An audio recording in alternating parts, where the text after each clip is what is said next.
Bonjour et bienvenue à cette 4e édition des Rendez-vous d'Histoire de Québec. Aujourd'hui, une conférence dans le cadre du colloque international Marie de l'Incarnation, Madame de la Peltrie. Nous avons le privilège de recevoir Françoise de Roy-Pinot. Cette franco-québécoise est justement la grande spécialiste des pionnières de Nouvelle-France. Elle va nous dévoiler lors de cette conférence toutes les étapes et tous les mystères qui ont entouré le voyage de Marie de l'Incarnation et de Madame de la Peltrie depuis Tours jusqu'en Nouvelle-France en 1639. Nous l'écoutons immédiatement. Bonjour, aujourd'hui on part en voyage de Tours à Québec. Oh, c'est pas seulement un voyage géographique, c'est aussi un voyage symbolique, un voyage initiatique, un voyage qui ne s'est jamais produit à l'époque en question, à savoir en 1639. Pour aller de Tours à Québec, il ne suffit pas de passer par Paris ou Montréal à l'époque. Il faut prendre toutes sortes de moyens de transport extrêmement différents. Nous allons donc commencer le voyage qui se déroulera en 8 épisodes. Nous allons le commencer en la ville de Tours, qui est la ville natale de Marie Guyard, devenue par la suite et connue à Québec sous le nom de Marie de l'Incarnation. Et nous commencerons ce voyage avec l'arrivée de Madame de la Peltrie le 19 février 1639 dans la ville de Tours pour venir chercher une religieuse et l'emmener en Nouvelle-France. On est à l'époque de Louis XIII. C'est l'époque des Trois Mousquetaires. C'est l'époque qui deviendra, sous la plume d'Alexandre Dumas, le temps d'aventures extraordinaires. Les gens se cachent pour différentes raisons, ils sont poursuivis, ils se font des procès. Toujours est-il que Madeleine de la Peltrie, qui veut donner son argent à la fondation future de Marie de l'Incarnation, en est empêchée par sa famille, qui met des espions à ses trousses. Alors, elle est escortée de Monsieur de Bernières et ils font croire qu'ils sont mariés. Et ils arrivent à Tours sous le nom de Monsieur et Madame de la Croix. Ils ne sont pas seuls à cette époque-là. Les gens de la noblesse, même la petite noblesse, étaient toujours escortés. Donc Madeleine de la Peltrie est escortée de sa suivante et Monsieur de Bernières d'un valet et d'un laquais. Ne me demandez pas la différence entre les deux. En général, le laquais est vêtu d'une belle livrée, tandis que le valet, qui est l'homme à tout faire, n'a pas le temps de s'habiller pour la présentation. Donc les voilà tous les 5 à l'auberge. Ils viennent chercher une religieuse, mais il faut la permission de l'archevêque. L'archevêque, c'est un parent de Louis XIII d'ailleurs, mais il ne s'entendait pas avec Richelieu, alors on l'avait limogé, si l'on peut dire, à Tours.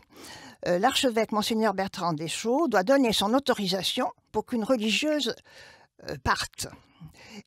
La négociation est difficile. Pense Madame de la Peltrie et Jean de Bernières, Monsieur et Madame de la Croix. Ils pensent que la négociation sera difficile parce que il a la réputation d'avoir mauvais caractère. Bon, et de ne jamais faire de choses qui sortent de l'ordinaire. Or, notre aventure sort de l'ordinaire. D'abord, une religieuse ne doit pas sortir de sa clôture. Deuxièmement, les femmes seules ne vont pas voyager. D'ailleurs, presque personne ne voyage. Et puis, des fois, il y a des exceptions, mais Marie de l'Incarnation, en l'occurrence, n'appartient pas à une famille noble et riche. Donc, l'affaire part très mal. Tout ce que nous allons entreprendre dans ces voyages, ça part mal. Ils obtiennent quand même, monsieur et madame de la Croix, entre guillemets, ils obtiennent quand même l'autorisation, une première autorisation qui est celle d'aller dans le monastère chercher une religieuse, à condition, dit l'évêque, qu'une veuille bien partir en mission, car au bout du compte, pas si grincheux que ça, l'archevêque. Alors, ils vont au monastère, Madeleine de la Peltrie et monsieur et madame de la Croix. Ils vont au monastère. Ils sont accueillis par les Ursulines, qui ont l'autorisation de les faire rentrer en clôture. Finalement, Marie et Madeleine se reconnaissent. Elles tombent dans les bras l'une de l'autre et sont très heureuses de voir qui sera leur partenaire. Elles ne le savent peut-être pas, mais pendant le reste de leur vie, au bout du compte. Mais ça ne suffit pas. Marie de l'Incarnation est très heureuse de partir avec Madeleine de la Peltrie, mais il faut une troisième personne, une seconde religieuse. À ce moment-là, ça pose des problèmes. Toutes les religieuses du monastère veulent partir. Elles sont une quarantaine au moins, plus les novices, ça fait 60. Alors elles les filent, il y a un jury, comme un jury d'examen, il y a un jury qui les examine une à une. Dans le jury, il y a un jésuite, il y a un représentant de l'évêque, il y a monsieur de Bernière, madame de la Peltrie. Les religieuses passent, elles veulent toutes partir, sauf une. C'est justement celle que Marie de l'Incarnation voudrait comme accompagnatrice. C'est une petite jeune, pétillante, elle doit avoir dans les 20 ans, peut-être 22 ans. Elle n'ose pas demander à partir. Finalement, Marie de l'Incarnation la pousse dans le parloir où a lieu l'entretien et elle est choisie. Ses parents ne l'entendent pas de cette oreille et provoquent toutes sortes d'ennuis. L'évêque donne sa permission et même son ordre. Finalement, de ce côté-là, ça va très bien. Alors on pense qu'on va pouvoir partir. Mais pendant ce temps-là, la suivante de Madeleine de la Peltrie a entendu ce qu'on disait à Tours sur le Canada, et rien que des choses affreuses, le pire endroit où aller. Alors, elle renonce, elle dit qu'elle ne veut plus y aller. Alors, il faut trouver une autre suivante pour Madeleine de la Peltrie, qui ne peut pas partir sans suivante, là vraiment ça ne se faisait pas. Alors, à force de fouiller un peu partout, on trouve une jeune fille d'Azel-Rideau, un village qui est surtout connu par son château, un très joli château sur l'Indre, dans une île. La jeune fille accepte, malgré sa famille. Donc, on pense qu'on peut partir, mais pas du tout. Marie de l'Incarnation a un fils. Et ce fils vit chez la sœur de Marie de l'Incarnation et le beau-frère, qui a une des plus grosses entreprises de transport en France. Et ils ne veulent absolument pas que Marie de l'Incarnation s'en aille, parce qu'ils ont toujours l'espoir qu'elle sortira et qu'elle reviendra chez eux diriger l'entreprise. Parce qu'au bout du compte, avant de rentrer au couvent, elle était chef d'entreprise, Marie Guyard. Alors la sœur et le beau-frère envoient un notaire pour faire une sommation aux Ursulines de Tours pour qu'elles empêchent Marie de l'Incarnation de sortir de son couvent. Par ailleurs, ils envoient un homme de loi, peut-être le même notaire, pour révoquer la prise en charge qu'ils avaient signée du fils de Marie de l'Incarnation. Tout le monde n'en tient pas compte, et au bout du compte, les sœurs peuvent partir. Alors, il s'est passé une prouesse pendant ce temps-là, c'est que pendant ces 2 ou 3 jours, les religieuses du couvent ont confectionné 2 trousseaux complets pour que les sœurs partent avec de quoi s'habiller pendant quelques années. Marie de l'Incarnation s'en va, on ne peut pas dire qu'elle est très joyeuse. Elle sait qu'il y aura énormément de problèmes. Elle n'est pas du tout dans le trip, si l'on peut dire, et la griserie de l'aventure. Le 22 février, 3 jours après l'arrivée de monsieur et madame de la Croix, on retourne chez l'évêque qui organise une cérémonie en grande pompe pour l'époque afin d'envoyer en mission les 2 religieuses en Nouvelle-France. Ça ne s'est jamais vu. En plus, elles s'en vont dans le carrosse de l'évêque qui le prête jusqu'à Amboise, une petite ville avec un joli château, où elles devront faire étape chez les Ursulines. La première phase du voyage de ces dames est terminée. Nous arrivons à la deuxième, qui est le transport de Tours à Paris en passant par Orléans. Alors, il serait bon de voir une carte de la France pour voir où est Tours, où est Orléans, où est Paris, où est Alençon, la ville natale de Madeleine de la Pelletrie, et où est le Perche. C'est important, le Perche, d'où vient Madeleine de la Pelletrie à partir de son mariage, parce qu'elle y rencontre les premiers pionniers de la Nouvelle-France qui sont déjà partis quelques années plus tôt, les Robert Giffard, Jean Guyon, Zacharie Cloutier, Henri Pinguet, Marin Gaspard Boucher, Noël Juchereau, tous les ancêtres de l'actuel Québec. Nous abordons un second point, le voyage. Alors, ils prennent le carrosse de Monseigneur dans un premier temps et ensuite le coche public.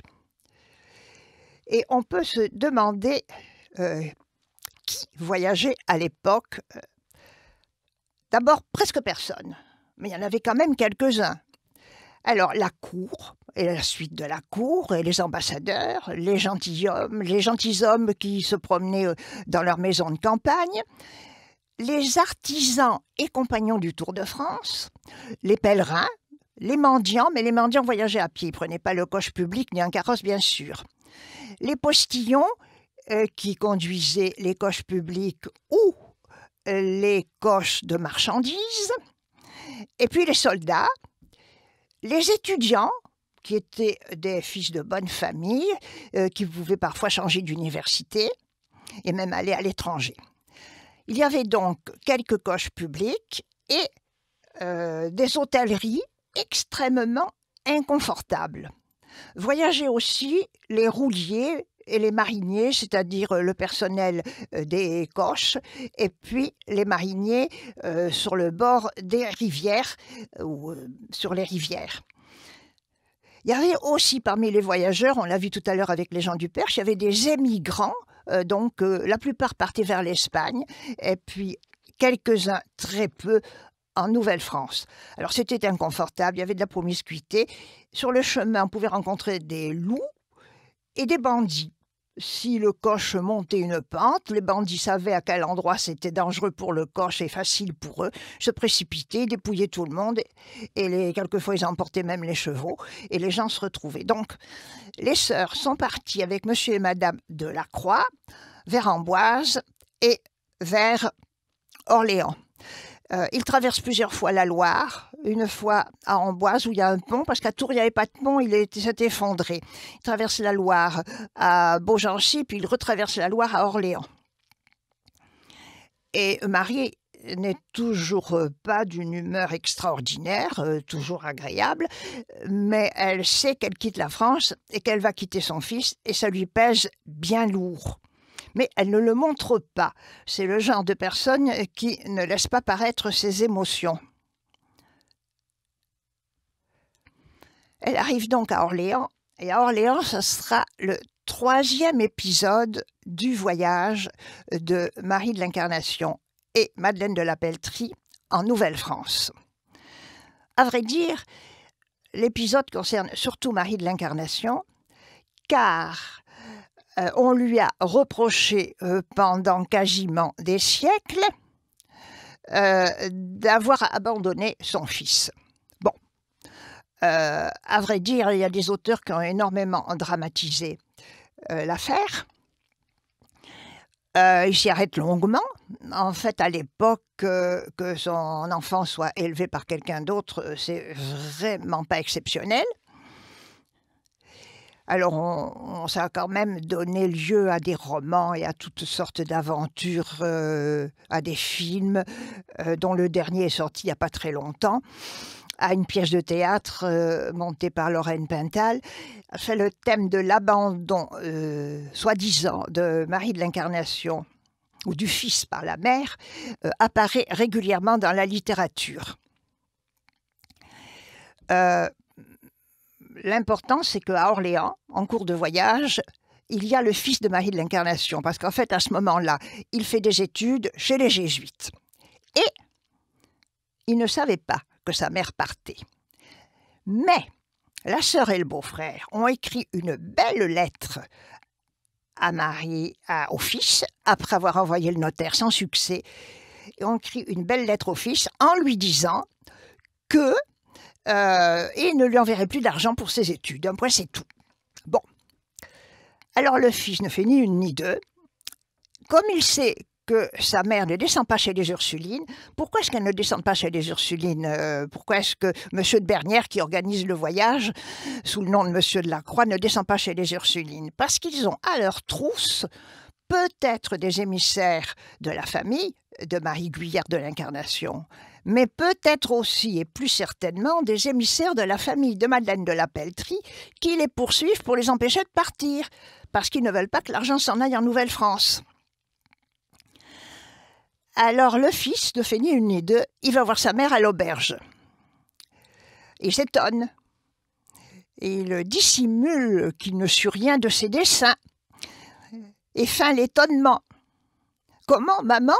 Vous, religieuse cloîtrée, vous êtes dans une auberge, lieu malfamé, mais qu'est-ce que vous faites là ?» Alors elle dit « Oui, mais d'abord, où allez-vous, maman ?» Ma mère, il l'appelait ma mère. Où allez-vous? À Paris. Vous n'irez pas plus loin? Si, en Normandie. Et encore? Eh bien oui, je vais en Nouvelle-France. Alors le fils est furieux, il n'est pas content du tout. Elle garde son calme, comme d'habitude, et lui dit « Je vous ai quitté parce que j'avais un très grand idéal, qu'on appelait le bon Dieu à l'époque, et je suis sûre qu'il ne vous abandonnera pas et que vous aurez tout ce qu'il vous faut de toute façon, car vous n'avez jamais manqué de rien d'essentiel. » Et le fils écrira plus tard « Elle dit tout cela avec une si grande gravité, une tendresse si généreuse, que son fils, c'est lui qui parle de lui-même à la troisième personne, se trouva tout changé.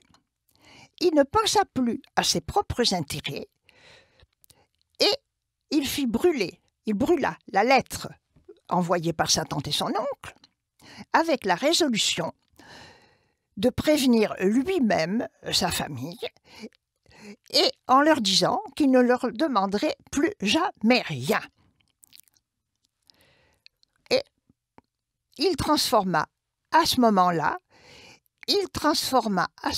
si l'on peut dire, un grand désagrément, une séparation qui pourrait être considérée comme cruelle, en acte d'émancipation. Et la preuve, c'est que ensuite, il a été le meilleur allié de sa mère, dont il recevait de nombreuses lettres. Il en a écrit le récit, et c'est lui qui a réhabilité sa mère, alors qu'elle, des fois, se sentait un peu coupable. Bon, pas tant que ça, mais quand même. Et une psy consultée il y a quelques années expliquait que finalement, l'éducation que Marie avait donnée à son fils prouvait la qualité de sa santé mentale. Alors récemment, dans le film de Denis Boivin, Le feu du pélican, non, pas le feu du pélican, le sang du pélican, dans ce film, on voit la scène à Orléans, où nous sommes maintenant, entre Marie et son fils, et l'interprétation est différente de la mienne, mais je tiens à cette interprétation de la modernité de l'éducation prodiguée par Marie de l'Incarnation à son fils. Nous avons donc vu les 3 premiers épisodes de ce voyage, à Tours, le voyage, les conditions du voyage, la scène de séparation d'avec son fils arrivé à Orléans, et nous voici maintenant à Paris. 4e épisode du voyage. Paris, au XVIIe siècle, n'est pas exactement comme le Paris d'aujourd'hui, évidemment. Alors, Notre-Dame existait, car elle date du Moyen-Âge, et ça n'a pas beaucoup changé à quelques incendies près.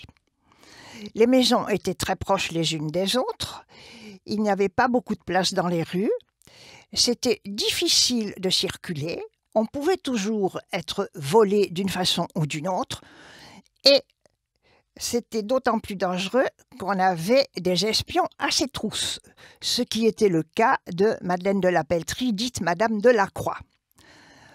À Paris, Monsieur et Madame de la Croix, enfin Monsieur de Bernières en réalité, préféré que Marie de l'Incarnation ne loge pas chez les Ursulines. Et Marie de l'Incarnation n'était pas du tout prête à loger chez les Ursulines parce qu'elle aurait été enfermée dans le cloître et elle ne pouvait pas faire de démarche. Or, Monsieur de Bernières tombe malade. Par chance, la petite troupe est composée de 8 personnes maintenant.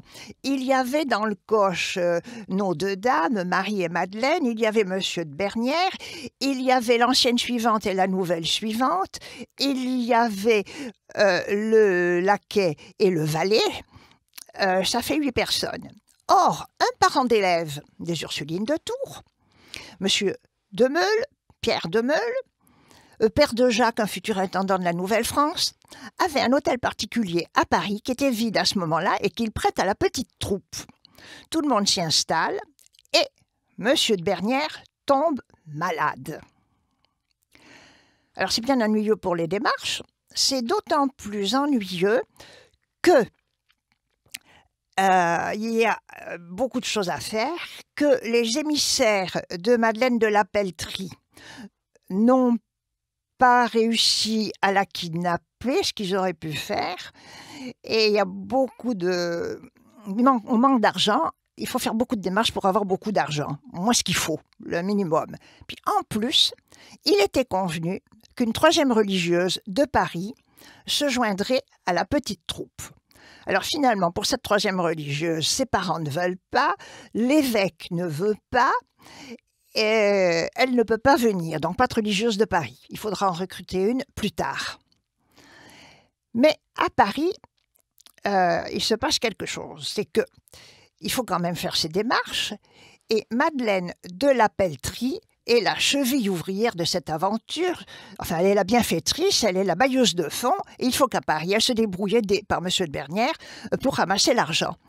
Elle avait déjà fait beaucoup de démarches lors d'un séjour précédent. Et elle était tellement poursuivie qu'elle était obligée d'échanger ses vêtements avec ceux de la suivante. La suivante marchait devant déguisée en Madeleine de la Peltrie et elle suivait derrière, habillée en suivante. Et c'est dans cet accoutrement, elles ont peut-être dû se changer au moment de franchir le seuil, qu'elles ont dû faire une démarche décisive à Paris qui a permis à Marie de l'Incarnation de pouvoir quitter Tours et son couvent. Faisons une petite parenthèse, Madeleine de la Peltrie a été obligée, pour avoir son argent qu'elle a quand même récupéré en partie, de faire et de répondre à de nombreux procès. Parlons un peu de la Nouvelle-France. La Nouvelle-France était, depuis 1628, la Nouvelle-France était gouvernée, si l'on peut dire, par la Compagnie des Cent Associés, fondée par Louis XIII et Richelieu. Et Madeleine de la Peltrie, aidée de M. de Bernières, avait réussi à obtenir que la Compagnie de la Nouvelle-France permette l'établissement des Ursulines à Québec, à un certain nombre de conditions très difficiles à obtenir. Voyons un peu ces difficultés. Marie de l'Incarnation est une femme de réseau. Et c'est pour ça que finalement, elle a réussi cette entreprise de partir de son couvent, de partir de Tours et d'arriver en Nouvelle-France avec les moyens. Dans son couvent, elle avait déjà tout un réseau. Les anciens clients à l'extérieur de la clôture, les anciens clients de son beau-frère, qui étaient les siens, dont elle dirigeait l'entreprise. Elle avait à l'extérieur, elle avait été très bien vue de l'évêque, de l'archevêque, mais elle avait aussi des adversaires, sa famille, certains clercs. À l'intérieur de sa communauté, elle avait des alliés, mais toutes les sœurs n'étaient pas tout à fait d'accord, même si elles faisaient mine de vouloir partir. À l'extérieur de la communauté, Marie de l'Incarnation avait trouvé le moyen d'écrire aux jésuites de Nouvelle-France, et même à 2 jeunes jésuites, Garnier et Chastelin, qui étaient au Huron, comme on disait. Donc elle avait déjà des alliés en Nouvelle-France. Et elle avait réussi à avoir ses alliés en Nouvelle-France par l'intermédiaire d'un professeur de son fils à Orléans, le père Poncet. Mais ce père Poncet, ce n'était pas n'importe qui, c'était le fils de gens très bien vus à la cour. Par ailleurs, Marie de l'Incarnation avait 3 réseaux parmi les clercs. Un certain Don Raymond, qui était cistercien, qui connaissait le commandeur de Sillery. Sillery, ça dit quelque chose à tous les gens du Québec. Alors, le commandeur de Sillery, qui a donné son nom à ce qui est maintenant une banlieue de Québec, avait beaucoup d'argent. Il voulait le donner à Marie de l'Incarnation, mais cet argent a été détourné pour fonder autre chose. Donc, on ne peut plus compter sur lui. Mais Marie avait 2 autres jésuites alliés, les pères Dinet et Delahaye.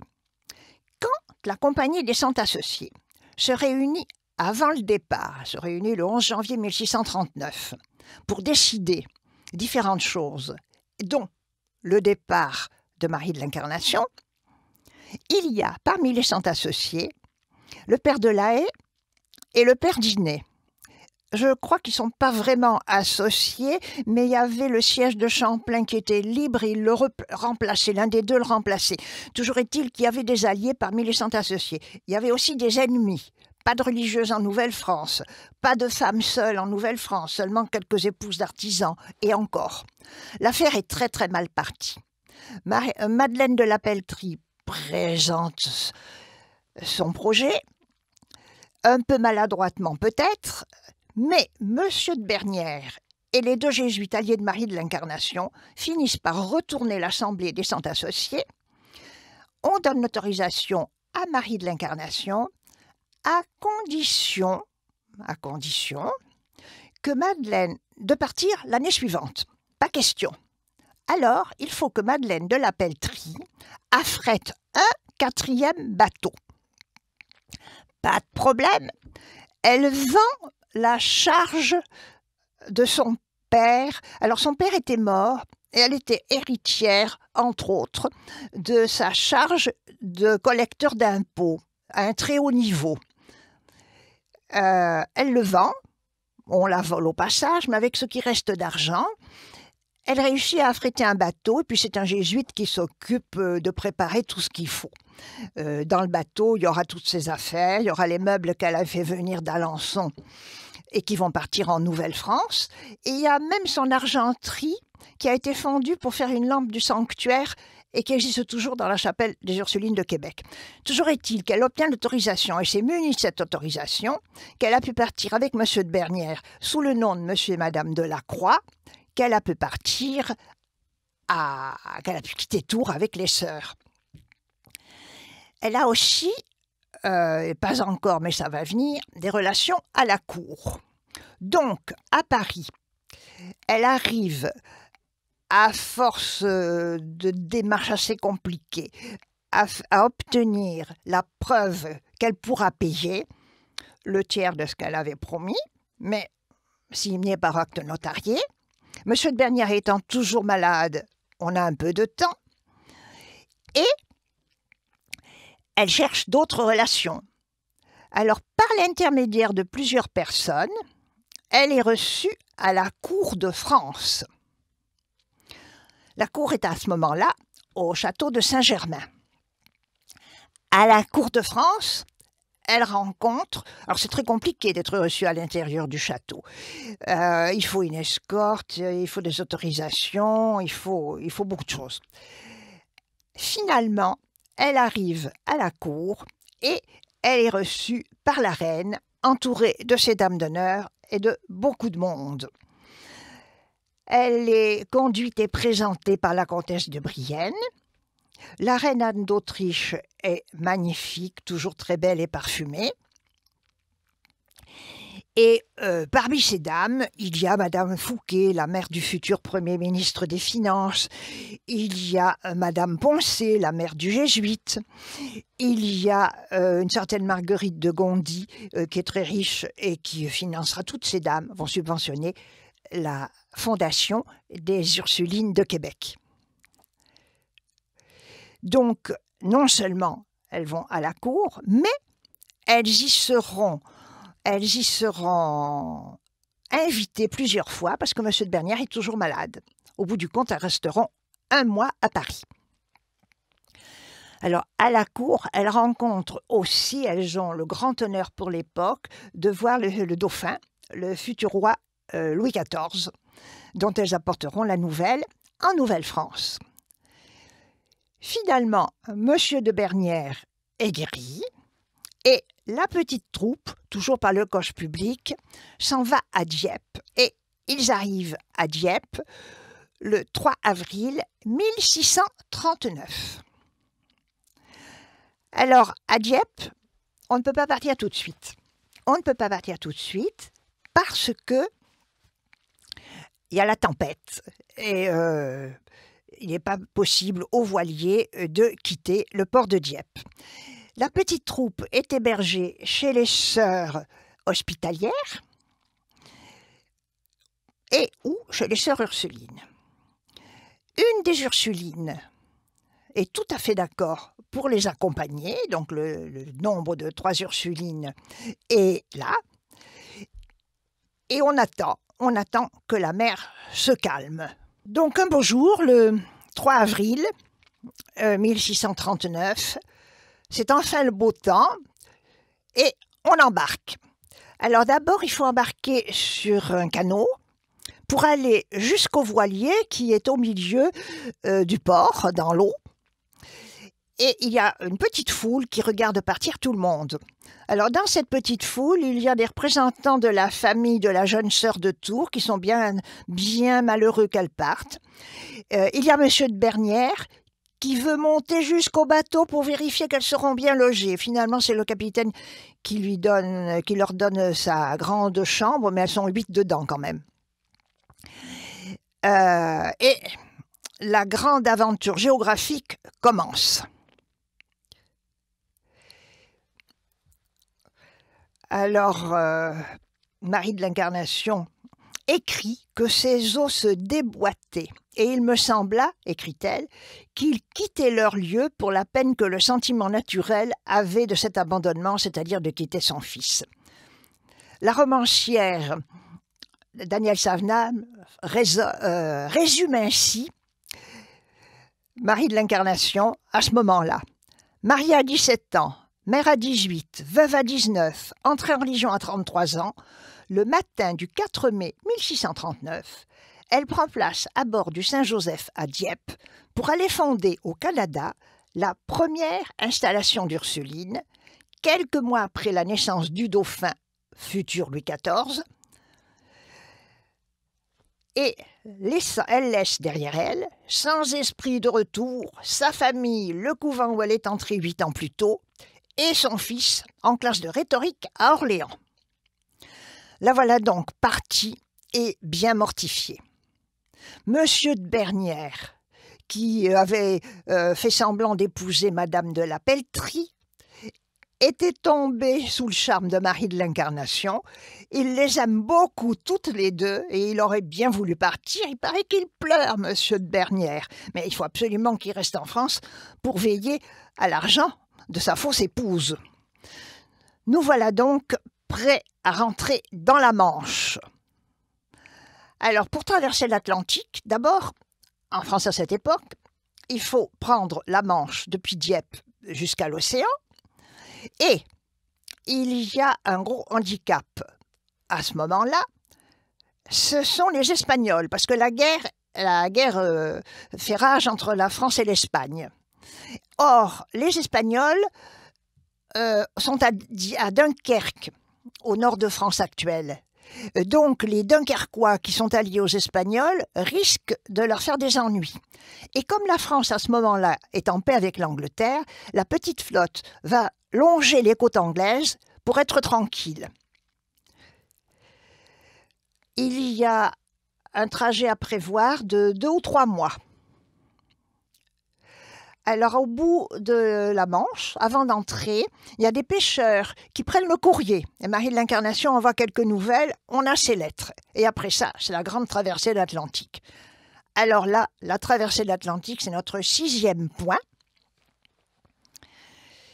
Un capitaine, qui n'est pas le capitaine Bontemps qui gouvernait le Saint-Joseph de Marie de l'Incarnation et Madeleine de la Peltrie, un capitaine écrit « J'ai été 7 fois au Canada, et quoique je m'en sois bien tiré, j'ose assurer que le plus favorable de ces voyages m'a donné plus de cheveux blancs que tous ceux que j'ai faits ailleurs. C'est vraiment une rude épreuve. Et marins et passagers ne l'entreprennent pas sans raison. Mais Madeleine et Marie sont, si l'on peut dire, gonflés à bloc. Un géographe expose les dangers. Le système des vents et des courants, la présence des glaces, celle du brouillard. Ce qui fait que le choix de l'itinéraire est toujours très délicat. Si on va trop au nord, on tombe sur les icebergs, et si on va trop au sud, on tombe sur les vents contraires et les courants contraires.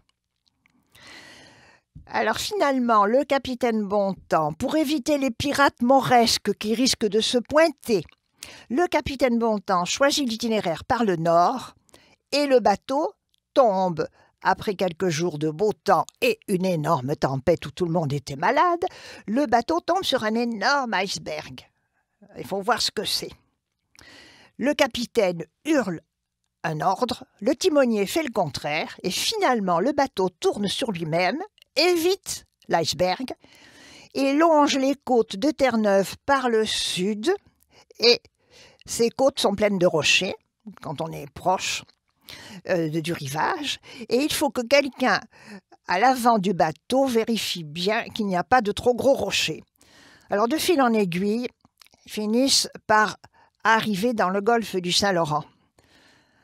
Alors, je ne me penche pas sur les conditions matérielles, c'est assez épouvantable.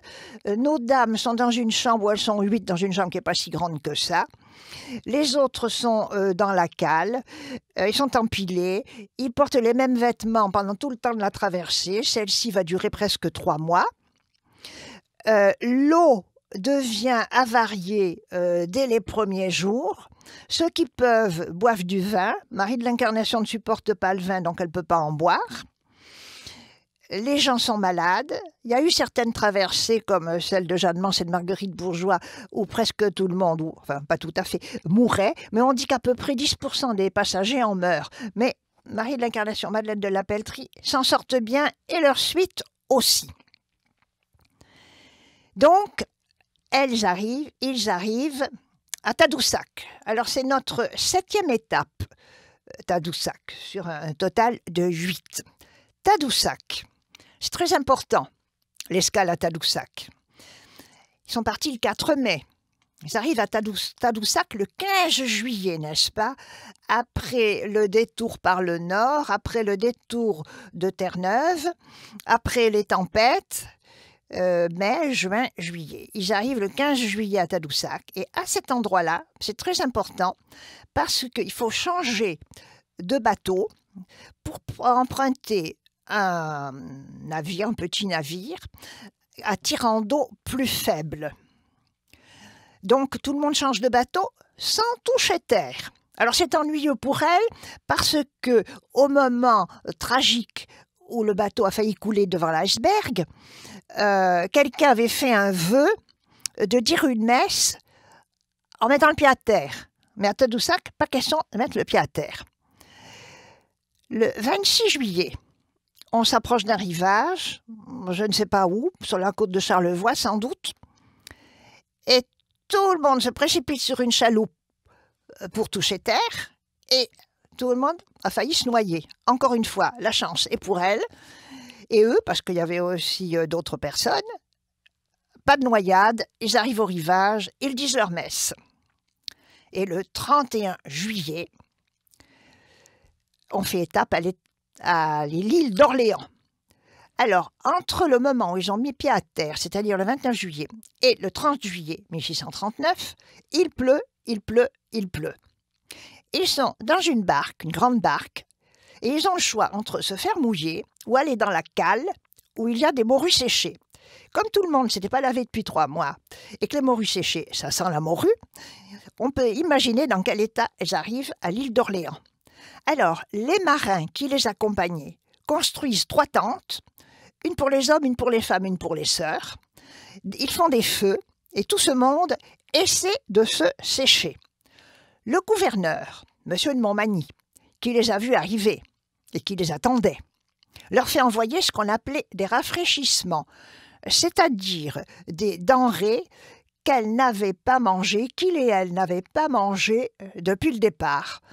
Des légumes frais, parce que bien sûr, fin juillet, début août, il y a des salades et toutes sortes de légumes en Nouvelle-France, des légumes frais, de l'eau. Alors, elles peuvent manger et boire.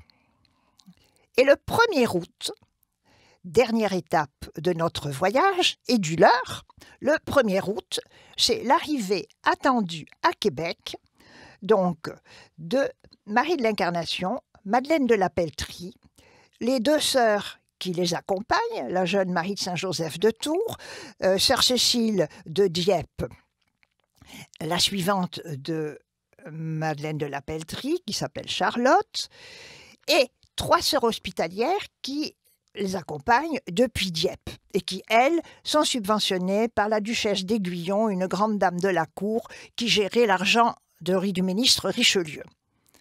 Et qu'est-ce qui les attend à Québec sur le rivage? Il y a sur ce rivage le gouverneur, M. de Montmagny. M. de Montmagny que les autochtones appellent Grande Montagne, Montmagny, Grande Montagne. Son lieutenant, le chevalier Bréant de Lille. D'ailleurs, ce surnom de Grande Montagne restera au gouverneur même après M. de Montmagny. Il y a le père Lejeune, il y a d'autres jésuites, il y a des autochtones à qui on a dit que des filles de capitaines allaient arriver et qui les attendent parce que certains autochtones alliés des Français, d'ailleurs la plupart des autochtones de Québec, ils ne sont pas forcément alliés entre eux, mais alliés des Français, sont très contents à l'idée qu'on vienne s'occuper de leurs filles. Donc ils sont là et il y a des habitants de Québec que Marie de l'Incarnation et les sœurs ne connaissent pas, mais que Madeleine de la Peltrie connaît très bien. Robert Giffard, Jean Guyon, Zacharie Cloutier, Henri Pinguet, Marin et Gaspard Boucher, Noël Juchereau, qui leur a loué une petite maison sur le port. Et puis d'autres personnes sont là à les accueillir à Québec.